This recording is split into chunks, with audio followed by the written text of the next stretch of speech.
Si je te partage cette vidéo, c'est que je m'y suis reconnu. Après l'avoir regardée, je ne vois plus les choses comme avant.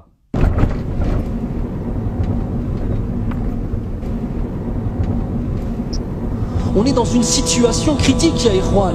On est dans une situation de cancer, de phase finale du cancer de la foi, ya Ikhwan. Sauf qu'on s'en rend même pas compte, c'est ça le plus grave. On est dans une situation urgente. Combien d'entre nous n'arrivent pas à dormir la nuit par rapport à ce qui se passe à nos frères et sœurs? Allah, combien? Allah. Même al-mahabba, même le lien d'amour, fils abilillah, il a tellement disparu à ce point-là. À ce point-là qu'on est sur Facebook, on voit un truc, on voit une vidéo avec nos frères et sœurs qui se font massacrer. Ah, rahimahumullah. Et 5 minutes après, on est en train de bahak avec quelqu'un au téléphone. Nos cœurs, ils sont morts à ce point-là, subhanallah. Au point que si quelqu'un, on ne le connaît pas, on ne sait pas l'aimer. C'est ça l'amour fils abilillah. Aimer pour Allah, c'est réussir à aimer quelqu'un que tu n'as jamais vu de ta vie, Yahri. Parce qu'il a une foi qu'il partage avec toi, qui est la chose la plus importante. Est-ce qu'on pense, ne serait-ce que dans nos doigts, à faire des doigts pour nos frères et sœurs à travers le monde? Partout. Est-ce que quand on voit ce qui se passe, nos cœurs ils se retournent? Est-ce qu'on a peur pour nos frères qui se fassent tuer dans la rue? Est-ce qu'on a peur pour eux? Est-ce que quand tu vas rentrer, est-ce que quand je vais rentrer chez moi avec ta femme, elle va voir ton visage, elle va dire qu'est-ce que t'as, ya Habibi? Qu'est-ce qui se passe? Tellement ça va se voir sur nos visages. Quand tout ça, c'est notre relation avec Allah Azza wa Jal qui n'est pas assez forte, ni plus ni moins. Ni plus ni moins que ça. On est loin, ya Ikhwan. On est extrêmement loin. Extrêmement loin.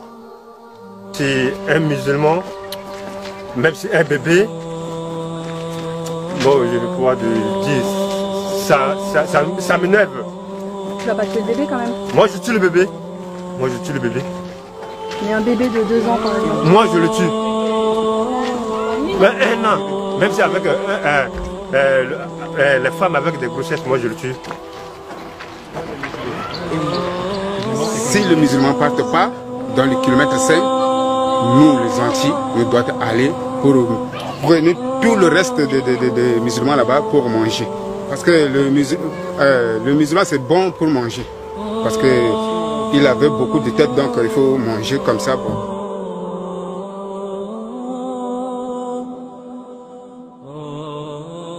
Corps brûlé, on coupe la tête, jetez et prenez la tête pour taper avec le ballon.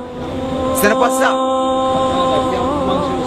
On coupe notre corps là pour manger. Est-ce que dans nos joyeuses, est-ce qu'on mange le corps des gens? On ne mange pas.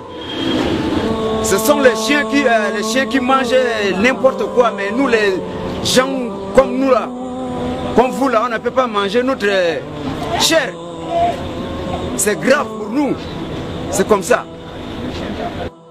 En tant que moi, là, j'ai tout subi. La guerre, là, on dirait que ça vient rien que sur moi. Ils ont tué ma mère et mon père. Il reste que moi. Je suis assez seul maintenant.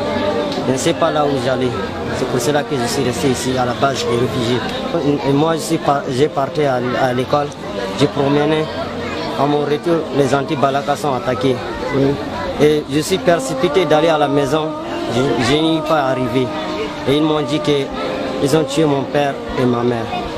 L'histoire d'un homme que j'ai rencontré ce matin au camp réfugié, il est en train de me raconter une histoire réelle qu'il a vécue sur le terrain. L'histoire c'est quoi? On a tué son fils, on l'a obligé de manger la chair de son propre fils. Il l'a mangé par obligation, mais ce dernier, il parlait en pleurant. Il me dit s'il pouvait pleurer avec du sang à lait, il le fera. Vraiment, et il a dit adieu à la viande. Lui, il va plus jamais manger de la chair, que ce soit la chair des animaux, comme poissons, etc. Il a juré de ne plus manger la viande parce qu'on l'a obligé de manger la chair de son fils, mes frères. C'est vraiment terrible. Ces gens-là, ce sont ceux qui nous aident ici à vivre. Sans eux, on serait déjà morts. Parce que les vivres ils nous amènent des vivres chaque fois. Nous mangeons grâce à eux une fois par jour. Mais ça ne nous dérange pas. L'essentiel c'est de vivre. Mais seulement, nous remercions beaucoup l'opinion internationale ainsi que les bienfaiteurs.